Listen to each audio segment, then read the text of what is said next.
Hello friends, आप सभी का बहुत बहुत स्वागत है। हमारा विषय है भारतीय और पाश्चात्य साहित्य शास्त्र। ये भाग 6 है। प्लेटो से पूर्व ग्रीक काव्य चिंतन में किन सिद्धांतों की उद्भावना हो चुकी थी?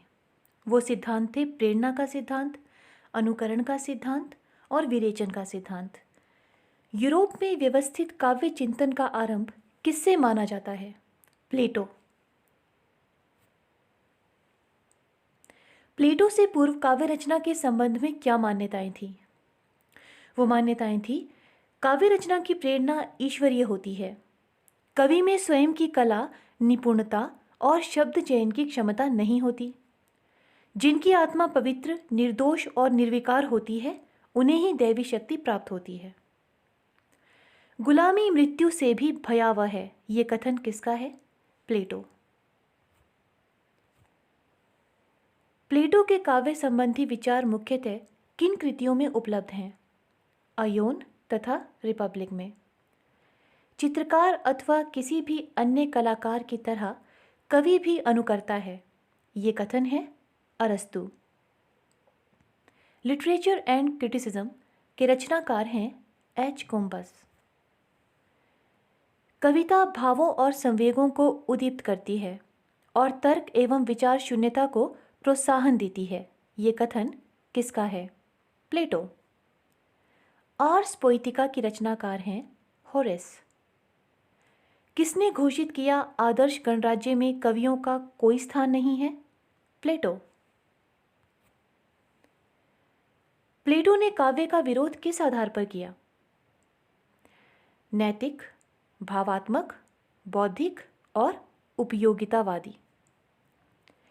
प्लेटो के अनुसार आदर्श राज्य में सम्मान मिलना चाहिए दार्शनिकों को, गणितज्ञों को और संगीतज्ञों को। इल्यूजन एंड रियलिटी के रचनाकार हैं क्रिस्टोफर कार्डवेल। आलोचना सांस की तरह अनिवार्य एवं नैसर्गिक क्रिया है, ये कथन किसका है? टी.एस. इलियट। काव्य समाज के लिए हानिकारक है। जिसका आधार ही मिथ्या है, वह उपयोगी कैसे हो सकता है? ये कथन किसका है? प्लेटो। पाश्चात्य काव्य शास्त्र के माइमेसिस शब्द का हिंदी अनुवाद है अनुकरण। रूप की दृष्टि से प्लेटो के अनुसार काव्य कितने प्रकार का होता है? 3 प्रकार का, गीतात्मक, महाकाव्यात्मक और नाट्य प्रधान। प्लेटो के अनुसार ट्रेजेडी के लिए उपयुक्त मनोभाव है भय और करुणा। काव्य रचना की जगह ऊन काटना अधिक उपयोगी है, ये कथन किसका है? कंपे। अरस्तु ने किस काव्य रूप को अनुकरणात्मक माना है? ट्रेजेडी, एपिक और कॉमेडी। अरस्तु के ट्रेजेडी के प्रयोजन की चर्चा के क्रम में उनका कौन सा सिद्धांत उद्घाटित हुआ है? विरेचन सिद्धांत। Symposium Fido, फ्रीडस, पारमनोइजीज, sophist, statesman, फिलेबस, टाइनियस, क्रिटियस, laws आदि रचनाएं किसकी हैं? प्लेटो। काव्य में त्रासदी तत्व की सबसे पहले व्याख्या किसने की? अरस्तु। कैथारसिस शब्द का हिंदीकृत रूप है विरेचन। अरस्तु ने कलाकार की तरह कवि को माना है अनुकर्ता। अरस्तु ने काव्य को किसके समतुल्य माना है? संगीत कला। अरस्तु का अनुकरण संबंधी दृष्टिकोण है सौंदर्य शास्त्रीय।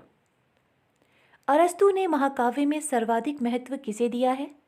उदात्त मानव चरित्र को। अरस्तु के अनुसार काव्य का हेतु है प्रतिभा। काव्य प्रकृति की अनुकृति है, पर एकदम नकल न होकर उसका पुनः प्रस्तुतिकरण है, ये कथन किसका है? अरस्तु। अरस्तु ने विरेचन सिद्धांत का उल्लेख किसके संदर्भ में किया है? ट्रेजेडी। अरस्तु के अनुसार काव्य प्रयोजन है शिक्षा और आनंद। त्रासदी के ही द्वारा भावों को जागृत करके विरेचन पद्धति के माध्यम से मानव मन का परिष्कार होता है। ये कथन किसका है? अरस्तु। कवि व्यक्तित्व के आधार पर अरस्तु के अनुसार काव्य कितने प्रकार का होता है? 2 प्रकार का। पोरी पोई एतिकेस के रचनाकार हैं अरस्तु। प्लेटो ने काव्य पर वासनाओं एवं भावनाओं को उत्तेजित करने का आरोप लगाया था। इसका खंडन करने के लिए अरस्तु ने किस सिद्धांत का प्रतिपादन किया? विरेचन सिद्धांत। अरस्तु से पूर्व ग्रीक में काव्य हेतु क्या था? दैवी प्रेरणा। अरस्तु के अनुसार जो कवि गंभीर एवं उदात्त होते हैं वह किस प्रकार के काव्य की रचना करते हैं? वीर काव्य। अरस्तु के अनुसार जो कवि क्षुद्र एवं विनोदी होते हैं वो किस प्रकार के काव्य की रचना करते हैं? व्यंग्य काव्य। होरेस का काव्य संबंधी सिद्धांत है औचित्य सिद्धांत। कवि के संबंध में जो भी उचित हो उसको ग्रहण कर लेना और जो अनुचित हो उसे त्याग देना, इनमें से कौन सा वाद है? औचित्यवाद। कला के लिए कला सिद्धांत का प्रतिपादन किसने किया? James Abbott McNeill Whistler. कला के लिए कला का सबसे बड़ा समर्थक है क्रोचे। कला के लिए कला का प्रबल विरोधी है बर्नार्ड शॉ। कौन सी विचारधारा कलावाद का समर्थन करती है? अस्तित्ववादी। पेरी इप्सुस किसकी रचना है? लोजाइनस। उदात्तवाद के प्रतिपादक हैं लोजाइनस। काव्य में औदात्य बढ़ाने वाला तत्व है गरिमामय रचना विधान। काव्य में औदात्य का ह्रास करने वाला तत्व है अति संक्षिप्तता। लोजाइनस ने आत्मा की प्रतिध्वनि किसे कहा है? महान विचारोद्भावना। लोजाइनस ने काव्य और कला की मूल शक्ति किसे माना है? आनंदानुभूति। लोजाइनस के अनुसार अलंकार का प्रयोग तभी उपयोगी है जब वह काव्य को उत्कृष्टता प्रदान कर पाठक को भाव विभोर कर दे। आचार्य कुंतक का वक्रोक्तिवाद किस सिद्धांत के बहुत समीप है? उदात्तवाद। क्रोचे का काव्य शास्त्रीय सिद्धांत किस नाम से विख्यात है? अभिव्यंजनावाद। हीगेल ने आत्मा की कितनी प्रवृत्तियों का उल्लेख किया? 3। ज्ञानात्मक, व्यवहारिक और आध्यात्मिक। काव्य कला की उत्पत्ति या सृजन प्रक्रिया का विश्लेषण प्रस्तुत करता है क्रोचे का अभिव्यंजनावाद।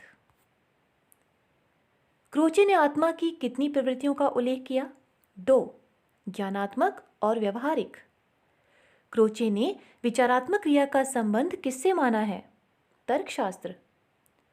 क्रोचे ने ज्ञान का प्रथम सोपान किसे माना है? अभिव्यंजना। क्रोचे का अभिव्यंजनावाद भारतीय वक्रोक्तिवाद का विलायती रूप है। ये कथन किसका है? रामचंद्र शुक्ल। रिचर्ड्स की मान्यता है कि कविता का मूल्य उसकी मन को प्रभावित करने की क्षमता पर निर्भर है। ये रिचर्ड्स की मान्यता है। रिचर्ड्स के अनुसार काव्य की पाठक को प्रभावित करने की क्षमता निर्भर है संप्रेषणीयता पर। रिचर्ड्स के अनुसार संप्रेक्षण क्या है? विभिन्न व्यक्तियों की अनुभूतियों में समानता।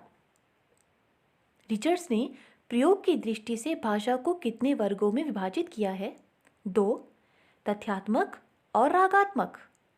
शब्दार्थ संबंधों पर विचार करते हुए रिचर्ड्स ने अर्थ के कितने प्रकारों का उल्लेख किया? 4। अभिधार्य, भाव, ध्वनि और अभिप्राय।